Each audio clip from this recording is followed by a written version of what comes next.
Some raise a cup and lose some silver! Eivor, hello. Another dark day clouds our victory. Bishop. Abba. Dead at the hands of a Briton. I cannot imagine the shame my brother felt in his final hour. Were it not for this peace... I killed him. You? After peace was made, Ivar murdered Ceolbert and pinned the crime on Rodri to get another swing at him. How do you come to know this? He told me himself. I am always one who desires the truth, Eivor. But this is a hard thing to hear. Did he die well? Death at my hand was his final aim. He wanted the glory of a bloody end. An end you did not deny him. With Ivar gone, peace and quiet are now possible. That is something. I will console myself for the thought that we will meet again in Valhalla. Axe in hand. You will. For good or ill, he lived life by his own rules. What man can say better? He lived his life at cross purposes. I often found him strange and his actions puzzling. But not all men are meant to be understood. He needs a proper farewell. I will prepare a ship for his funeral pyre. Bishop, send word to Lady Angharad. Say that her husband died by treachery, and that Ivar has paid the price for it. As soon as I am able. Have you heard from King Ceolwulf? I cannot imagine his grief. He is felled by it. Still, he makes plans for this shire. I am to be Elderman here. Therefore, Shropshire declares herself your friend and ally, and will remain so for the length of my days. I am grateful, Bishop. God go with you, Eivor, wherever you may lead.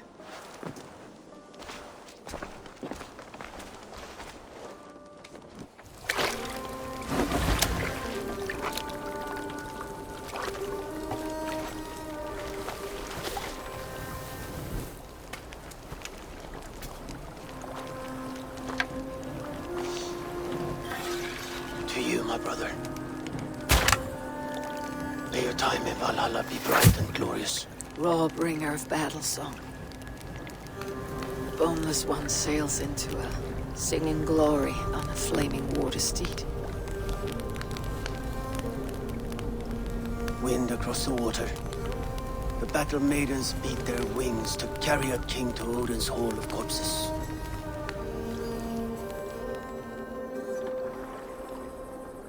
Ivar gone. Shropshire an ally. I should confer with Randvi.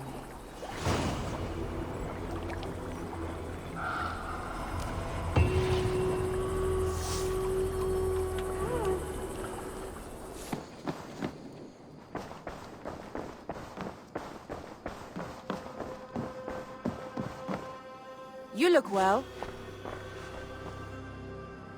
We are allied with Shropshire, but at a grievous cost. Young Ceolbert was killed. Yes, my scouts told me. Such a tragic death for so dubious a gain. I hope you paid his killers back in kind. Justice was done. Ceolbert will be remembered. He was good company in the short time he was with us. He was.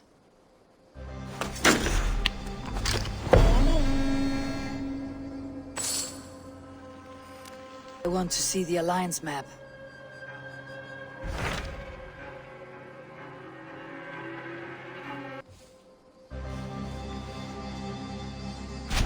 Tell me more about Kent. Basim has written, claiming to have found the woman Fulke and asking for your aid. He has taken shelter at St. Hadrian's Priory. Any news of Sigurd? Nothing he mentioned. But if he has found the paladin Fulke, Sigurd cannot be far behind.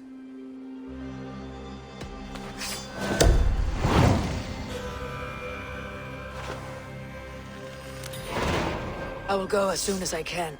Good. Be safe, Eivor.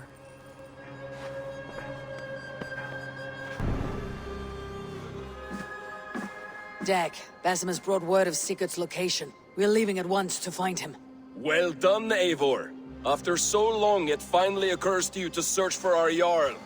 I applaud your half-hearted effort, but I will not be joining you. Dag, this is no joke. On the ship, now. Someone needs to stay home and direct the affairs of the settlement. As you seem to shun this place as often as possible, it must fall to me. If you wish to stay, so be it. But when Sigurd is back among us, we'll see what status you have among the raiders. Say whatever makes you feel superior, Eivor. I know Sigurd will understand my decision.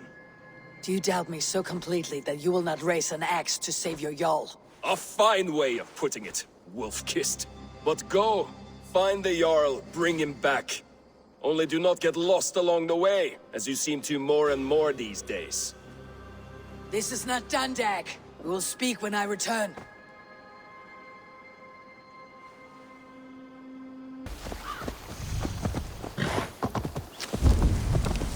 Did not Augustine make a distinction between faith and understanding? That is my point. So you hold no stock in faith, only in the rational proof. The science of the divine. You're bold to defy your teachings. No, that's not what I mean. What I mean to say is, faith is paramount. Yes, for without it, Christ's sacrifice means nothing. He died to save us, did he not? From the original sin of Adam and Eve? Yet evil persists. Yes, evil persists because he gave us free will. Does a newborn babe, slain by a despot, have free will? Yes. No, I mean, that is too simplistic. Or the priest whose heart is torn from his chest by the wolf? Judas, who was predestined to betray the Nazarene? Some argue Judas was used. Do my ears deceive me, Brother Hortbert? You question the scriptures? Declare Judas an innocent? A preposterous blasphemy! No, that is not what I said. Brother Cedric, am I not the most pious of his servants? Out! Out! Making new friends? A person's tongue gives you a taste of their heart, Eivor. And such information is often useful. And how do these sallow Christians taste? It was only a figure of speech, Eivor, and I have tired of it already. Is this how it must be between us? Of course not. I'm grateful that you have come.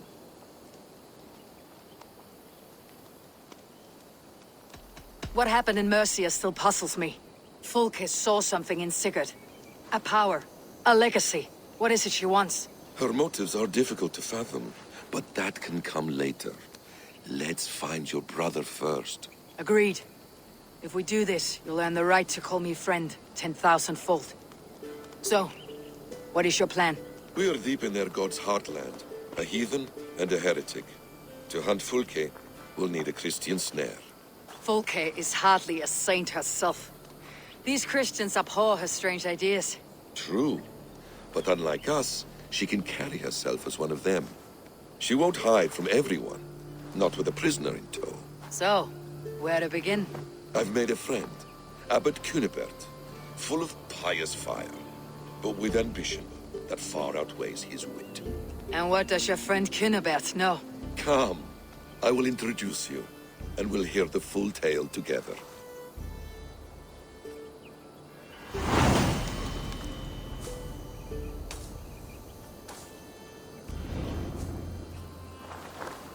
Have you found some peace in your time alone, Basim? I am always at peace, and never alone. I move among the people of the world with great joy.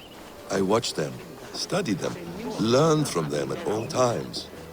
This is our duty, the Hidden One's calling. You know, for the first time since we met, you sound more like your apprentice than yourself. Surely Hytham sounds like me, if I have taught him well. Your creed and your tenets, you mean? That's right. And our sense of, how should I say, deep responsibility to the betterment of mankind. That's quite an ambition, but it doesn't explain what you see in Sigurd. My brother is not so generous. Ah, but your brother is someone special, important, and I want him to see that. I hope to show it to him.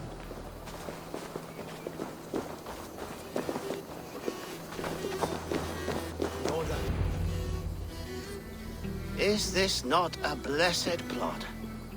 God's own country. And this Eden should be given to his servants to tend. Abbot Cunibert. This is the Norse I spoke of. Ah, yes. And quite a fearsome one at that.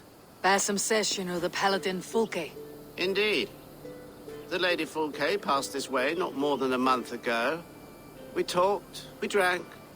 Very pleasant woman. And where is she? Eivor will be your axe, Abbot. Whether to fell a tree or hew the limbs from an enemy. What have you promised him? Oh, just a trifle, Eivor. A little problem I believe you can help me with.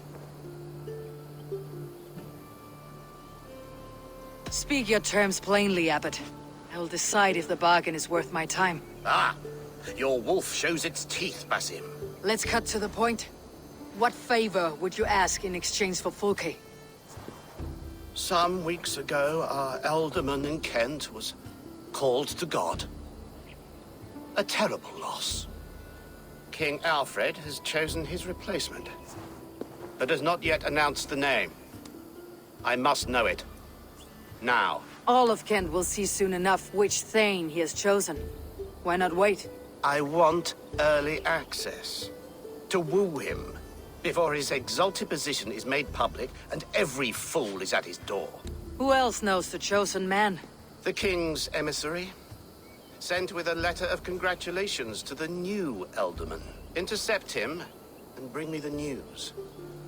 When I know the Thane's name, we'll discuss how I might win his favor. If we do this, how will you find Fulke? I want some kind of assurance. Do you have ears in every church, abbey, and cathedral in Kent? Because I do. And I will find her. And we will do the deeds too staining for a Christian soul. This emissary, how will I find him? Tunbridge Monastery sent word that the king's men always pass a few nights in their hospitality. Begin there. I'll get the Elderman's name. You find Fulke. All in good time. Now, if we're done, I have business up the south coast. Falkenston has the best fish in Wessex. Then I will find you there, when the Elderman's name is mine.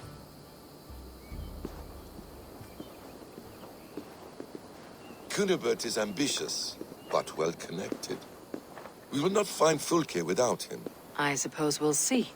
What will you do? I'm not done playing with these Christians yet. I will see you in Falkenston.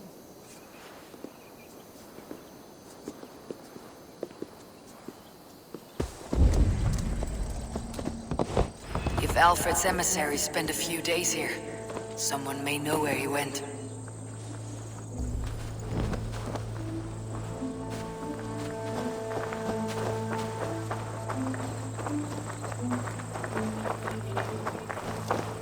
Get away with you!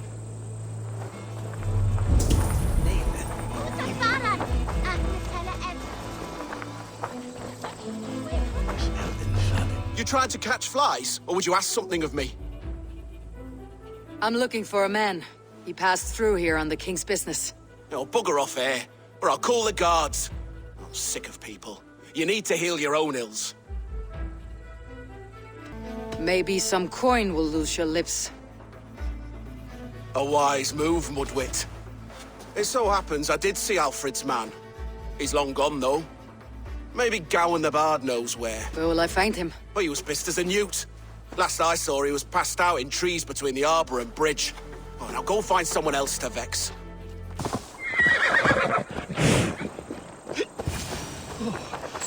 So cold. You there! You alive? Patience is a tired horse. Ploddity plod, plod. Another tottering teat sucker who can't hold his drink. Let's clear your head.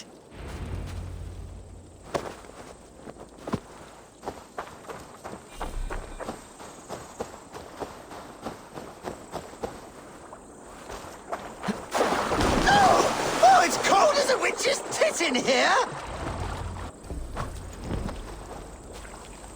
Oh, God's truce! Fie on you! Oh, what infernal wakes me? Are you the Tale Weaver?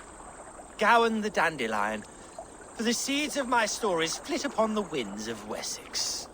But why, mule, do you kick my noggin? You and Alfred's emissary were drinking in the tavern. Tell me where he went. Were we? I was so ale-addled. Perhaps a small and silver thing upon my palm might help me recall? Have some coin and rent a proper bed for the night. Oh, bless you! For stories are my currency, friend. How else am I to make my living? A more honest profession? Plowing fields? Milking cows? Manual labor? God's blood! There's a fortress to the southeast where paladins pray by night and fight by day. Dover, on the White Cliffs. My thanks, and in return, wisdom. Too much beer piping will grow a fool in wit and words. My thanks, weaver of the obvious. Now leave me to my unholy punishment.